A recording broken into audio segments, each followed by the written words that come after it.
जब भी भारत को अफ़गानिस्तान से डील करना होगा, अफ़गानिस्तान की जो मानसिकता है, उनके कल्चर, उनकी सभ्यता, उन चीज़ों को बहुत समझना है। तो अफ़गानिस्तान को आप इक्वालिटी के स्टेटस पर डील करके और उनके साथ जो आप फ्रेंडशिप के उसमें आगे जाएंगे, आप डिक्टेट उसको ना करें। यही गलती जो पाकिस्तान करता है वो भारत को वहाँ पर नहीं करनी, इक्वालिटी ऑफ स्टेटस को लेकर के आगे जाना है। और पहला क्वेश्चन क्या था आपका? कि ये साउथ एशिया में स्टेबिलिटी। हाँ, मुझे लगता है कि वर्तमान में जो अफ़गानिस्तान को लेकर के भारत की नीति है वही हो सकती थी, बिकॉज़ रीजनल डायनेमिक्स इस तरीके की हैं। क्योंकि बाकी अगर सारे देश, भारत एक अकेला देश जिसको आप हमेशा ये कहते हैं कि आप मॉरल वॉइस रहें, लेकिन हर एक देश अपना स्ट्रेटेजिक और उस इंटरेस्ट के आगे ही चलता है। और इस तरीके से जो एक प्रॉक्सी वॉर है इंडिया और पाकिस्तान के बीच में, अगर उसका थिएटर कश्मीर ना हो करके अफ़गानिस्तान होता है तो वो भारत के लिए बेहतर है। और ऑब्वियसली इससे भारत को भी अपने नेबरहुड में इमेज को बेटर करने में मदद मिलेगी, मुझे ऐसा लगता है। क्योंकि we have followed a policy, जैसे हमने गुजराल डॉक्ट्रिन भी फॉलो करी, हमने बहुत सारा, बट नेबरहुड में एग्जिट इंडिया, भारत मतलब, तो वो चीज़ें रही हैं। तो शायद sometimes you should be a smart power and along with the soft power India should also learn how to use hard power. क्योंकि अगर आप हार्ड पावर यूज़ नहीं करते हैं तब तक आपको कोई रिकॉग्नाइज नहीं करता है। और कोई भी, किसी भी देश का राइज केवल सॉफ्ट पावर के बेसिस पर नहीं हुआ। क्वेश्चन सिर्फ इतना है कि हार्ड पावर का यूज़ आपको कब करना है, when you can actually substantiate what you are talking about. So I think whatever is happening in Afghanistan वो एक तरीके का प्रॉक्सी वॉर ही है इंडिया एंड पाकिस्तान के बीच में। अच्छा, उसको इस तरह से भी देख सकते हैं। उसको इसी तरीके से ही देखा जाता है। Afghanistan is known as a place of great games. और आप कह सकते हैं 2001 के बाद वो उसको प्रॉक्सी वॉर के रूप में अफ़गानिस्तान के लोग भी लेते रहे। जब हामिद कारज़ाई भारत आए थे तो उन्होंने ये कहा था कि Afghans are tired of this bloodshed and playing this proxy war between India and Pakistan. इसीलिए कहा जाता है जब तक इंडिया और पाकिस्तान के बीच में पीस नहीं होगी तब तक अफ़गानिस्तान में पीस नहीं होगी, because it is a theatre. India और पाकिस्तान न्यूक्लियर स्टेट्स हैं, तो इट इज़ मच बेटर कि आप एक थर्ड जोग्राफी में जाकर के आप उस वॉर को कंटिन्यू करते हैं। और मेन प्रॉब्लम ही जो है वो वही है कि Pakistan wants strategic depth in Afghanistan और उनकी सेंस ऑफ इनसिक्योरिटी है। हाँ, ये लीजिए। मेरा बड़ा आम सा सवाल है, नेचुरल क्वेश्चन जो हाँ, नेचुरल, वो भी भारत से अमेरिका जाने वाला है। मैम मतलब आम जनता के लिए बड़ी बातें वाली। मैम मेरा क्वेश्चन ये है कि जो अफगानिस्तान और पाकिस्तान में भी चल रहा है, तो जो पाकिस्तानी मीडिया है मैम ऐसा फॉल्स नैरेटिव सर्कुलेट कर रही है कि इसके पीछे कहीं ना कहीं इंडिया की कॉन्स्पिरेसी है। पहला सवाल। और दूसरा सवाल ये है मैम, कॉन्स्पिरेसी नहीं, स्ट्रेटजी है। Okay, thank you. उनके मीडिया को सही कर दो। और दूसरा सवाल ये है मैम, क्या जो लगे हाथ जो ऑपरेशन सिंदूर में बच गया था, तो क्या लगे हाथ इंडिया को निपटा ही देना चाहिए अफगानिस्तान से? नहीं, अब ये इतना आसान नहीं है, हमें थोड़ा बहुत रियलिस्टिक होना पड़ेगा। पाकिस्तान को हटाना, because it's a nuclear power state, इतना आसान नहीं। हम चाहते हैं कि उनका जो, उनको हम एक कंट्रोल में रखें, एक रेड लाइन में रहें, यही हमारी ऑब्जेक्टिव है। और किसी का कोई सवाल?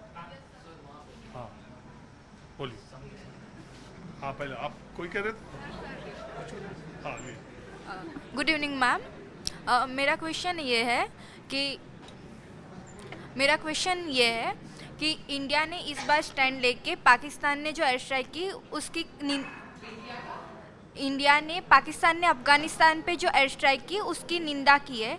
तो क्या इंडिया अपनी पुरानी नीति को चेंज करके अफगानिस्तान तालिबान को जैसे दुश्मन का दुश्मन दोस्त वाली नीति अपना के उसको अपना लेजिटिमेट स्टेट एक्टर मान रहा है क्या तालिबान को?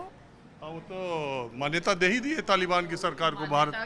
हमारी एम्बेसी तो फुली फंक्शनल है ही, और ये हमारी नीति में चेंज नहीं है, ये नीति हमेशा से ये रही ही है हमारी नीति।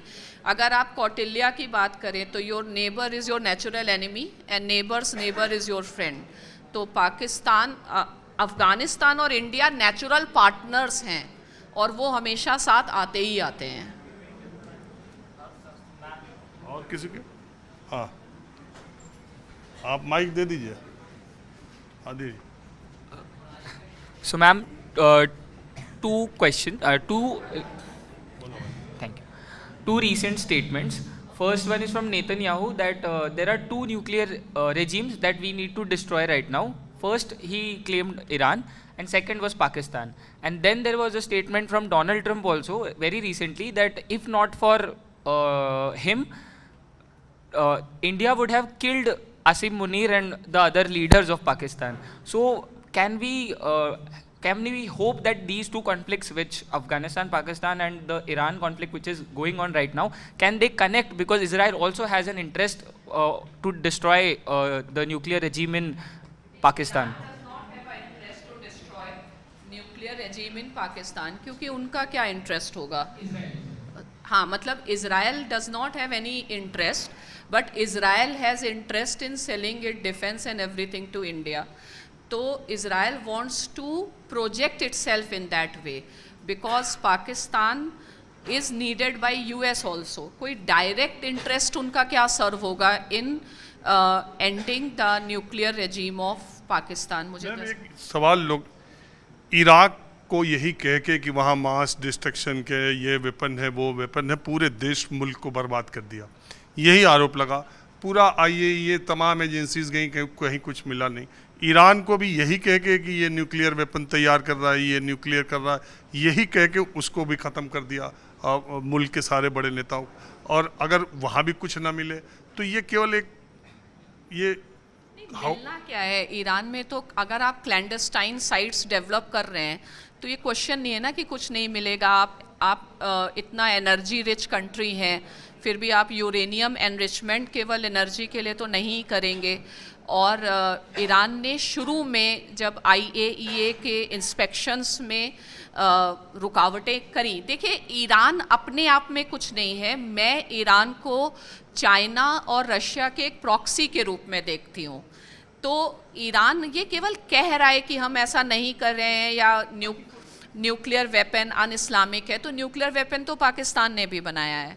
तो ईरान की इन बातों पर, क्योंकि इराक की तुलना में इनके पास इंफ्रास्ट्रक्चर एविडेंट है, क्लैंडस्टाइन इनके न्यूक्लियर रिएक्टर्स और प्लांट्स हैं, तो आप ये नहीं कह सकते हैं कि ये न्यूक्लियर वेपन डेवलप नहीं कर रहे थे। ये डेफिनेटली आज नहीं तो कल, जैसे आप इंडिया का एग्जाम्पल ले लीजिए, इंडिया ने हमेशा कहा कि हम डिसआर्मामेंट के लिए हैं, हम न्यूक्लियर वेपन, पंडित नेहरू ने कहा कि न्यूक्लियर वेपन सैटेनिक हैं, लेकिन इंटरनेशनल पॉलिटिक्स में नेशंस की स्थिति क्या रहती है? प्रिजनर्स इन डिलेमा टाइप एक कंसेप्ट आता है, तो आप 100% ट्रस्ट नहीं कर सकते।